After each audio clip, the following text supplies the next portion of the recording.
எஃப்னாவின் பிரதான செய்திகள். முதலில் தலைப்புச் செய்திகள். நாடளாவிய ரீதியில் இதுவரை பதிவான மொத்த வாக்குகள். தேர்தலுக்கு பின்னர் ஊரடங்கு அமுல்படுத்தப்படுமா? யாழில் ஆர்வத்துடன் சென்று வாக்களிக்கும் மக்கள்.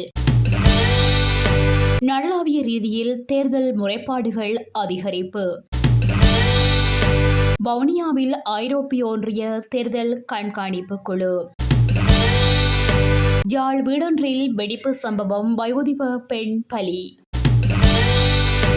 இலங்கை ஜனாதிபதி தேர்தலுக்கான வாக்களிப்பு இன்று காலை 7 மணி முதல் ஆரம்பமாகி நடைபெற்று வருகின்றது.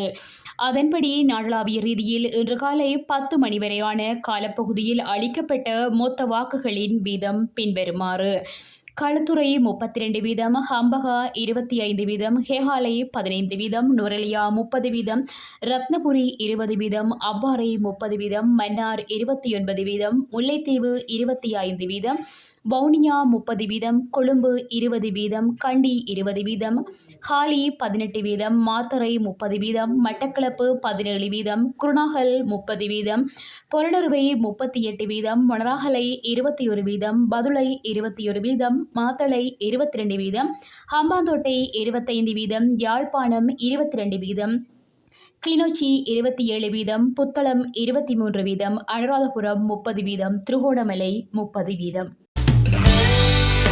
ஜனாதிபதி தேர்தல் முடிவுகள் அறிவிக்கப்பட்டதன் பின்னர் தேவை ஏற்பட்டால் உடனடியாக நாடு முழுவதும் ஊரடங்கு சட்டத்தை அமுல்படுத்துவது தொடர்பில் பாதுகாப்பு தரப்பினர் கவனம் செலுத்தியுள்ளனர்.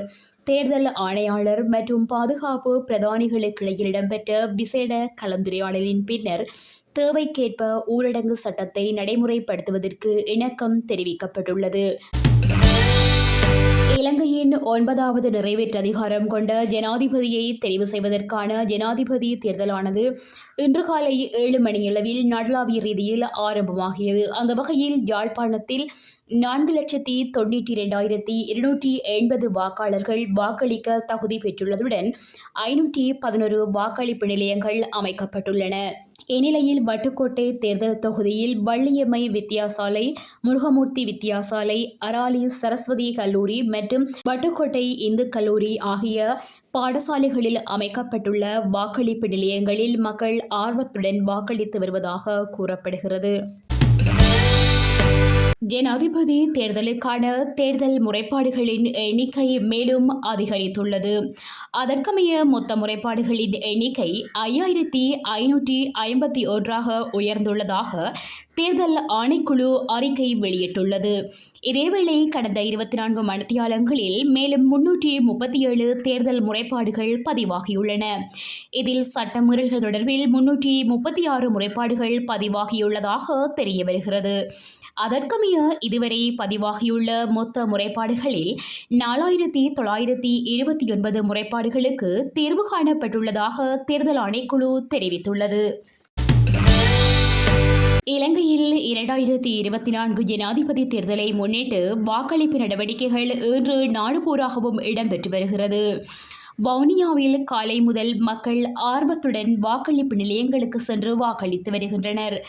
இதேவேளை அனைத்து வாக்களிப்பு நிலையங்களுக்கும் வவுனியா தேர்தல் ஆணைக்குழுவினர் சென்று பார்வையிட்டு வருவதுடன் ஐரோப்பிய ஒன்றியத்தின் தேர்தல் கண்காணிப்பு குழுவினரும் கண்காணிப்பில் ஈடுபட்டு வருவதாக தெரிவிக்கப்படுகிறது. யாழ்ப்பாணம் நீர்வேலி பகுதியில் இன்று அதிகாலை வீடு ஒன்று மர்மமான முறையில் எரிந்து ஒருவர் பலியாகியுள்ளதாக தெரிய வருகிறது. இந்நிலையில் குறித்த வீடு கல்வீடு என்பதனால் எவ்வாறு தீப்பற்றியது என்பது தொடர்பில் குழப்ப நிலை நிலவுகிறது. யாழ்ப்பாணம் நீர்வேலியில் தனிமையில் வசித்து வந்த 65 வயதினுடைய பெண் ஒருவரே சம்பவத்தில் உயிரிழந்துள்ளார். வீடு தீப்பற்றி எரிந்துள்ளதாகவும் இதனால் தீயில் சிக்கி பெண் உயிரிழந்திருக்கலாம் என போலீசார் சந்தேகம் வெளியிட்டுள்ளனர். இந்நிலையில் வீட்டிலிருந்த சமையல் எரிவாயு சிலிண்டர்கள் எரிந்த நிலையில் வீட்டுக்கு வெளியில் காணப்பட்டுள்ளதுடன் வீட்டின் வாசலிலே மிளகாய்த்தூள் காணப்பட்டதாகவும் தெரிய வருகிறது.